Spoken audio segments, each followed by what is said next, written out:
गुजरात की 26 लोकसभा बैठक में से भारतीय जनता पार्टी की तरफ से 22 उम्मीदवारों के नामों का ऐलान हो चुका था, लेकिन आज के दिन में दो उम्मीदवार जो कि बड़ौदा और साबरकांठा से हैं, उन्होंने खुद से चुनाव नहीं लड़ने की इच्छा सोशल मीडिया के माध्यम से जाहिर की है। हमारे साथ इसी बात को लेकर बातचीत करने के लिए ईसुदान गढ़वी, जो कि आम आदमी पार्टी के प्रदेश अध्यक्ष हैं, मौजूद हैं। सर, किस प्रकार से देखते हैं, क्योंकि भारतीय जनता पार्टी सीधे तौर से एक अनुशासित पार्टी मानी जाती है और गुजरात भाजपा में सीधे तौर से अनुशासन भाजपा में देखने को मिलता है, लेकिन दो उम्मीदवार जो कि अगर बड़ौदा की बात की जाए तो रंजनबेन भट्ट लगातार 2 टर्म से जीतती रहीं। तीसरी बार जब उनका नाम को लेकर जब ऐलान भी हुआ तो कहीं ना कहीं नाराजगी भी देखने को मिली थी। साबरकांठा के जो उम्मीदवार हैं, पहली बार सीधी तरह से लोकसभा चुनाव के लिए मैदान में थे। किस तरह से परिस्थितियों को देखते हैं? कहीं ना कहीं अंदरों अंदर खुशी जरूर आपको होती होगी। देखो, हमें खुशी की बात कुछ नहीं है। जनता के लिए हम लड़ रहे हैं, लेकिन सवाल ये है कि ये लोग बोल रहे थे कि 26 में से 26 आएगी, 5 लाख की लीड से आएगी। रुझान आना शुरू हो गए, उन दावों की हवा निकल गई। इसको हवा निकल की बोलते हैं। सवाल ये है कि क्यों ऐसा हो रहा है। आपने देखा होगा कि बड़ौदा के उम्मीदवार के खिलाफ पूरा कैंपेन चला। आज बड़ौदा के उम्मीदवार खुद बोल रहे हैं कि हमें नहीं लड़ना है। ऐसा नहीं है, हाईकमान ने उनको बताया है कि आप ऐसा करो, क्योंकि भाजपा की स्टाइल है। असेंबली पहले भी आपने देखा होगा, यहाँ कई नेता, बड़े नेताओं का वीडियो आया कि मैं चुनाव नहीं लड़ना चाहता। ये इवन विजय रूपाणी के भी आए थे। दूसरा साबरकांठा की, अभी रुको, और भी आने वाले हैं। आपको दिखने वाले हैं बनासकांठा से, आपको दिखने वाले हैं भरूच से, आपको दिखने वाले हैं यहाँ से अपना आनंद से। भाजपा पूरी तरह से बौखला गई है। अभी कुछ जगहों पे तो कैंडिडेट डिक्लेयर भी नहीं कर पा रही है। तो ये 26 में से 26, 5 लाख की लीड, ये हवाई बातें हैं। लेकिन ग्राउंड पे ये चीज है कि लोग बहुत परेशान है, किसान परेशान है, एमएसपी नहीं दिया है।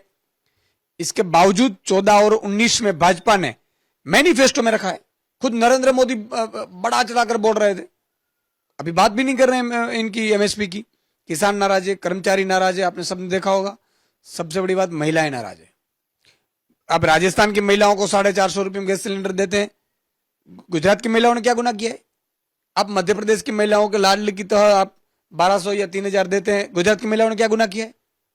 तो यहां महंगाई बहुत बढ़ चुकी है, यहां स्थिति बहुत खराब है, भाजपा की तो ठीक, जनता की भी। और इसलिए जनता जाग चुकी है, इन लोगों को पता है, और इसी के चलते ये सब हो रहा है। आम आदमी पार्टी ने 2 बैठक और कांग्रेस 24 बैठक पर चुनावी मैदान में है गुजरात की। कांग्रेस की तरफ से भी कुछ बड़े नेताओं ने चुनाव नहीं लड़ने को लेकर पहले से ही अपनी बात जो है वो जाहिर कर दी थी। रोहन गुप्ता ने भी इसी तरह से टिकट उनको मिला, उसके बाद उन्होंने कांग्रेस से नहीं लड़ने की बात की। उसके बाद फिर उन्होंने पार्टी भी छोड़ दी। लेकिन जब भारतीय जनता पार्टी की बात की जाती है, तमाम एग्जिट पोल दावा करते हैं कि 26 में से 26 तीसरी बार लगातार भारतीय जनता पार्टी इस बार लोकसभा चुनाव गुजरात के अंदर जीतेगी। ऐसे में जब 2 उम्मीदवार सामने से ये कह देते हैं कि हम चुनाव नहीं लड़ना चाहते, ये हमारी इच्छा है, कितना फायदा होगा आम आदमी पार्टी और कांग्रेस गठबंधन को? देखो, सबसे बड़ी बात फायदा नुकसान की नहीं है।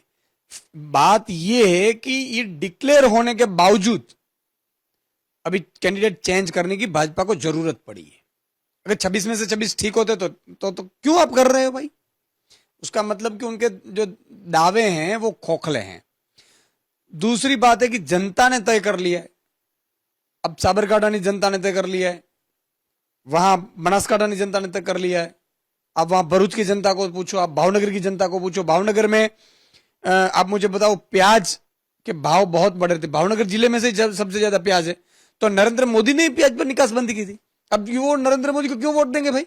और नरेंद्र मोदी के अलावा गुजरात में है कौन के जिसके चेहरे पे वोट मिले? बताओ मुझे। तो ये हवाएं सब निकल गई। 2014 और 19 का माहौल कुछ अलग था। अच्छा, क्या लगता है आपको, कहीं ना कहीं भारतीय जनता पार्टी को जो लीड है या सीट जीतने को लेकर जो चिंता है, उसका ये नतीजा है? कहीं ना कहीं ऊपर से कोई आदेश हुआ और इन्होंने इस प्रकार से चुनाव न लड़ने की घोषणा की है, या सीधे तौर से कहीं ना कहीं आपको ये लगता है कि एक प्रेशर, जिस प्रकार से आम आदमी पार्टी और कांग्रेस का गठबंधन है और जो भारतीय जनता पार्टी का जो आंतरिक जो गुटबाजी है, कहीं ना कहीं उसकी वजह से ये चीजें हो रही हैं? देखो, आंतरिक गुटबाजी तो रहने वाली है, क्योंकि भाजपा में इतने लोग नाराज हैं। मैं क्या बताऊं आपको, ये तो ईडी सीबीआई इनके हाथ से निकल जाए ना तो 156 है ना, 56, उसमें से 70-80 का अभी अंतरात्मा जाग उठे, अभी सरकार गिर जाए, ये हालत है। आपने देखा होगा केतन ईमानदार, सुबह उनकी अंतरात्मा जागी, शाम को सो गई बेचारे की, लेकिन सो गई है इस बार सोई है, ये ईडी है इसलिए। अब देखा होगा भाजपा के कई नेता हैं बहुत, क्योंकि सालों से संपत्ति बनाकर बैठे हैं, तो ईडी आ जाती है रात में तो इनकी अंतरात्मा सो जाती है। लेकिन बहुत अंदरूनी भाजपा में इतनी अभी अंदरूनी हालत खराब है कि केंद्र में अगर 200 से कम सीटें आई ना तो आप गुजरात भाजपा की हालत में 70-80 धारासभ्य सीटिंग एमएलए की अंतरात्मा रात को जागेगी। आप ईडी की बात कर रहे हैं तो आपसे पूछ ही लिया जाता है कि केजरीवाल जिस प्रकार से अभी ईडी ने उनको गिरफ्तार किया, कोर्ट में पेश किया गया, रिमांड भी जो है वो दिया गया है, किस प्रकार से आप देखते हैं? क्योंकि अरविंद केजरीवाल जो कि रामलीला मैदान से जिस प्रकार से उन्होंने बातें कही थी और करप्शन के खिलाफ जो आवाज उठाई थी, आज वही खुद करप्शन के चार्जेस के तहत रिमांड पर हैं। देखो, अरविंद केजरीवाल जी भ्रष्टाचार करे ये बात कतई कोई नहीं मानेगा, क्योंकि अगर भ्रष्टाचार करना होता तो वो आईआरएस अधिकारी, दोनों पति पत्नी आईआरएस थे दोनों, और उस टाइम में भी उनको लाखों करोड़ों को मिल सकती थी। लेकिन भ्रष्टाचार की बात अरविंद केजरीवाल जी की है, जो भाजपा, क्योंकि उनको पता है कि ईमानदार राजनीति के नाम पे ये है, तो इसको डैमेज करने के लिए भाजपा ने किया है। लेकिन पूरा केस क्या है आप देखो, जिस बंदे ने आज ये कह रहे हैं कि 100 करोड़ लिया, 100 करोड़ लिया आम आदमी पार्टी ने, वो तो प्रूफ नहीं है, लेकिन भाजपा ने उसी से 95 करोड़ ली है, उसके तो प्रूफ है। अब तो भाजपा को पार्टी को आरोपी बनानी पड़ेगी। देखो, आप क्रोनोलॉजी समझिए, पहले आरोपी को पकड़ते हैं, आरोपी के पकड़ने बाद आरोपी 5 करोड़ रुपया चंदा देता है भाजपा को, आरोपी उसके बाद 25 करोड़ देता है, वो हाईकोर्ट में जाते हैं, हाईकोर्ट में बेल मिल जाती है, यूं कह के कि उनकी तबीयत ठीक नहीं है, यूं कह के उनको बेल मिल गई। बेल मिलने के बाद उनको सीधा साक्षी बनाया जाता है आरोपी में से, और फिर उनको 25 करोड़ देते हैं। यानी कि 55 करोड़ रुपए भाजपा ने उनसे वसूली कर ली। तो उसका मतलब कि भाजपा ने तो लिए हैं रुपये जो गैर कानूनी है, और इसलिए ये कहा जाता है कि अरविंद जी को फंसाने के लिए फिर उनको साक्षी बनाया गया है। गलत पूरा केस है, फर्जी है। सुप्रीम कोर्ट में जाएंगे तो वो केस तो उठ जाएगा। मनीष सिसोदिया सालों से, 13 महीने हो गए, 1 साल से ज्यादा, एक सबूत दिखाई उनके खिलाफ। अब लेकिन ये क्या है कि भाजपा आम आदमी से डरी हुई है, और जिस तरह से गुजरात में अरविंद जी ने 41 लाख वोट लिए, अब लगता है कि 27 में तो 100% सरकार आने वाली है, क्योंकि लोग पक चुके हैं, थक चुके हैं। तो इससे पहले अरविंद जी को खत्म करने की ये पूरी साजिश है। अच्छा ईशुदान जी, राजनीति के अंदर कोई भी कदम जब लिया जाता है किसी भी पार्टी की तरफ से तो उसके कई मायने होते हैं।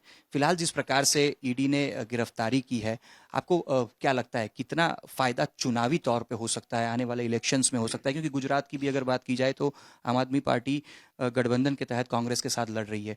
26 में से 26 भारतीय जनता पार्टी का दावा है कि हम जीतेंगे।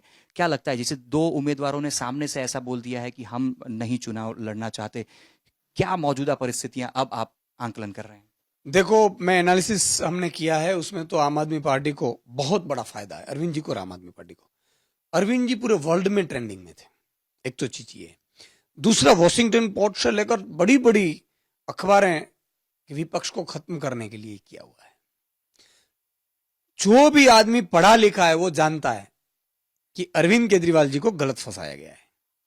इससे गुजरात में भी 2 सीटों में फायदा होगा हमें।